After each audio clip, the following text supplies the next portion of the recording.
یہ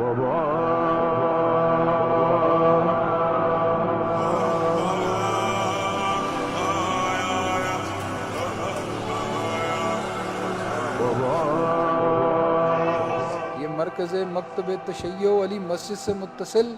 وہ تنگ کمرہ ہے جہاں آقائے سید حامد علی شاہ موسوی نے 55 سال پہلے اس وقت بسیرا کیا جب وہ 1967 میں مرجع شیعان جہاں آیت اللہ العظمیٰ سید محسن الحکیم طباطبائی کے نمائندہ بن کر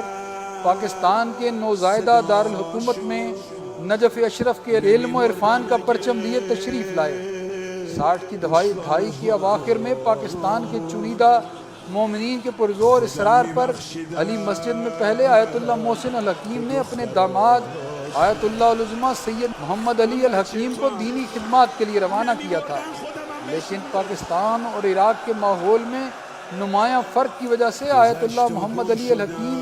یہاں زیادہ عرصہ مقیم نہ رہ سکے اور محض چند ماہ علی مسجد گزارنے کے بعد واپس نجف تشریف لے گئے تو دنیائے شیعت کے زعیم آیت اللہ العظمیٰ محسن الحکیم کی نگاہ انتخاب اپنے ہونہار و متقی شاگرد آغا سید حامد علی شاہ موسوی پر ٹھہری۔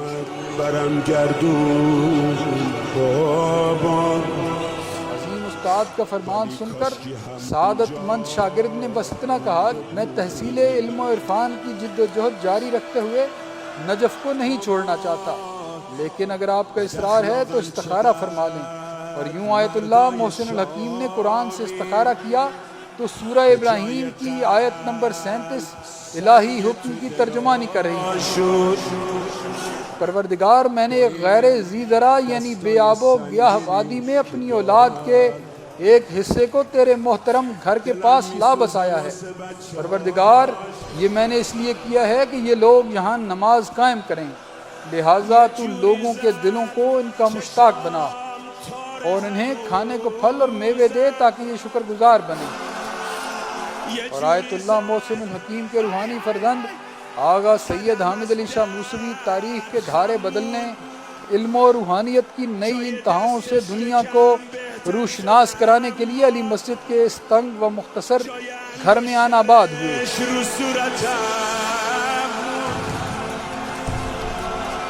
1967 سے لے کر دم آخر 25 جولائی 2022 تک یہی کمرہ و گوشہ تھا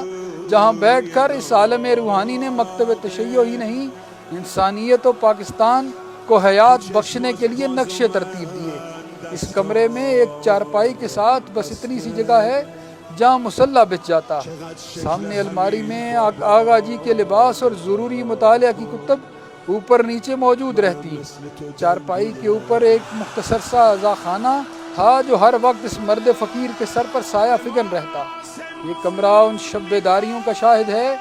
جب امام موسیٰ کاظم کا غیور بیٹا سر پر قرآن رکھ کر دین و وطن اور قوم کے لیے دعائیں کرتا۔ اس کمرے کے در و دیوار دعا و مناجات اور ذکر حسین پر گریہ کی صداؤں کو اپنے سینے میں سموئے ہوئے ہیں۔ جب ضیاء الحق کے مارشل لا نے عزاداری کو ہمیشہ کے لیے مسدود کرنے کی خاطر پولیس ایکٹ 30(3) میں ترمیم کر ڈالی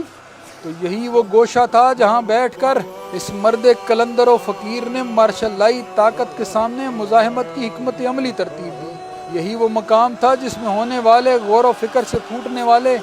سرچشموں نے وطن عزیز پاکستان میں بیرونی سازش کے تحت پھیلائے جانے والے کلیشنکوف گالی گولی کے کلچر کو مسترد کیا۔ گن پوائنٹ پر ہونے والی صوفی محمدی نظام جنگ و جدل جیسے منصوبوں کے خلاف انکار کی واحد صدا بلند ہوئی، اور حال ہی میں جب کورونا SOPs کو بنیاد بنا کر شہادت علی کے جلوسوں پر پابندی لگائی گئی تو یہی وہ کمرہ تھا جہاں سے نصف شب کے وقت آقائے موسوی نے قوم کو ماتمی احتجاج کی کال دی اور پہلا ماتمی احتجاجی جلوس ہیڈ کوارٹر مکتب تشیع علی مسجد سے نکالنے کا اعلان کر دیا۔ قائد کی صدا کا بلند ہونا تھا کہ پورے ملک میں عزائے ابن ابی طالب کی راہ میں حائل کنٹینر عزاداروں کے سیلاب کے سامنے خسو خاشاک بن گئے۔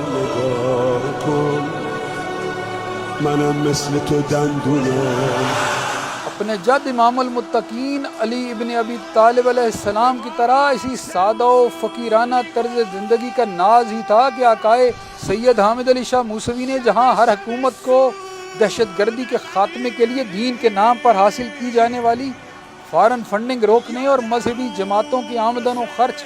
چیک کرنے کا مطالبہ کیا، وہیں دنیا کے ہر ادارے کو چیلنج کیا کہ سب سے پہلے ہماری آمدن و خرچ کا ریکارڈ کیا جائے۔ تاریخ کی یہ ستم ظریفی ہے کہ کئی دہائیوں تک سرمایہ کے زور پر پروپیگنڈا ساز فیکٹریوں میں قائد ملت جعفریہ آغا سید حامد علی شاہ موسوی جیسی فقیر ہستی پر اسی انداز میں کیچڑ اچھالنے کی کوشش کی جاتی رہی جیسی کہ ان کے جد امام المتقیان علی ابن ابی طالب علیہ السلام کے بارے میں کی گئی۔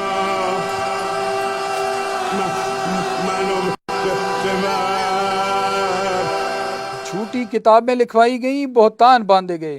لیکن آج وہ تمام کذب و ریا کے پروپیگنڈے کرچی کرچی ہو چکے ہیں، اور آج ہر زبان پر شہید علامہ ناصر عباس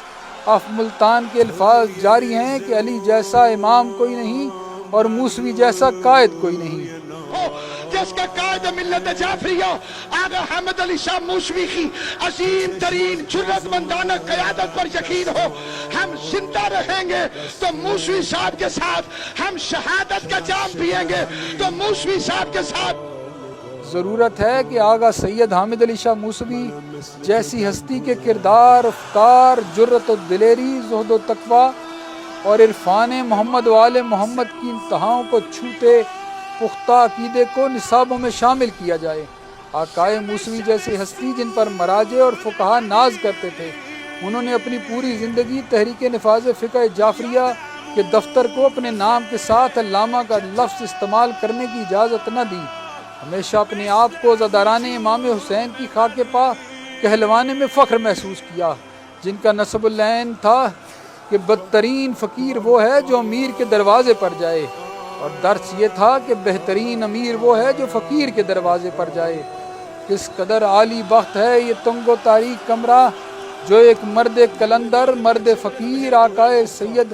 حامد علی شاہ موسوی کا نصف صدی سے زائد مسکن رہا، جہاں سے پھوٹنے والی خوشبوئیں دنیا کو ہمیشہ آل محمد کے علم و روحانیت کی پاکیزگی سے معطر رکھیں گی۔ یہی وہ حیدری و علوی آستانہ تھا جس کے مکین کے سامنے طاقتوروں کا جاہ و جلال ہیچ تھا۔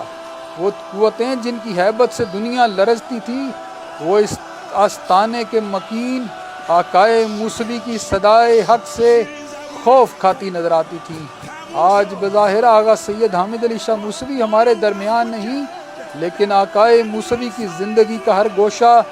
مکتب تشیع کے ہر پیروکار کے لیے باعث افتخار، علماء کے لیے باعث توقیر اور آنے والی نسلوں کے لیے مشعل راہ رہے گا۔